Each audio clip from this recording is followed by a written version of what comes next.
I know everyone says that Game of Thrones kills off characters, but I mean, you guys weren't fucking around last season. No, we, you know what it is? We don't have costumes. That's why it just feels like, everyday business. Yeah, it's, look, at its core, this show is, pulp fiction.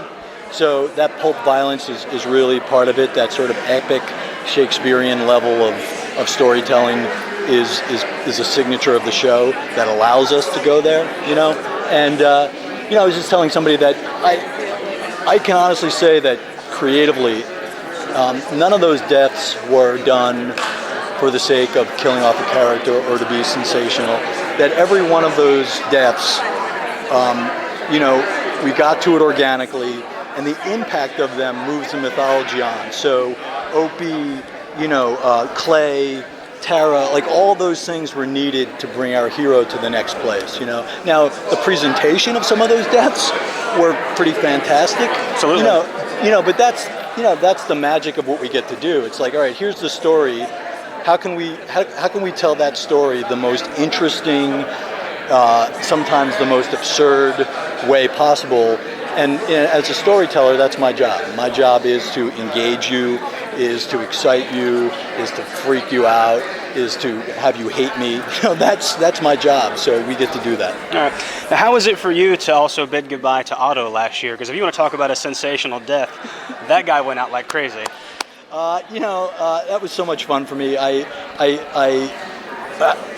loved writing it, and then I hated performing it because it took so much time because I'd be in the fucking chair for 2 hours with the eye. But I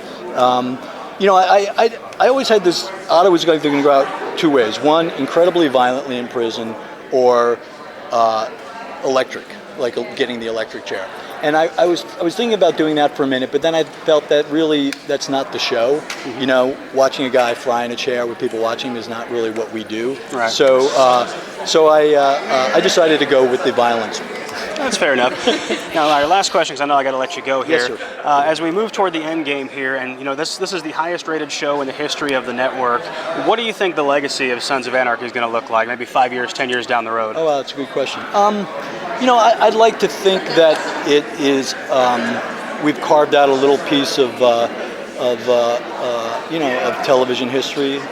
That those characters and that world will feel somewhat iconic. If we hopefully we have an opportunity to do the prequel at some point. Which I think at this point will probably just be a miniseries, like a one-off rather than a series. But I think it'll be a memorable show. And that people will. The fantastic thing is that.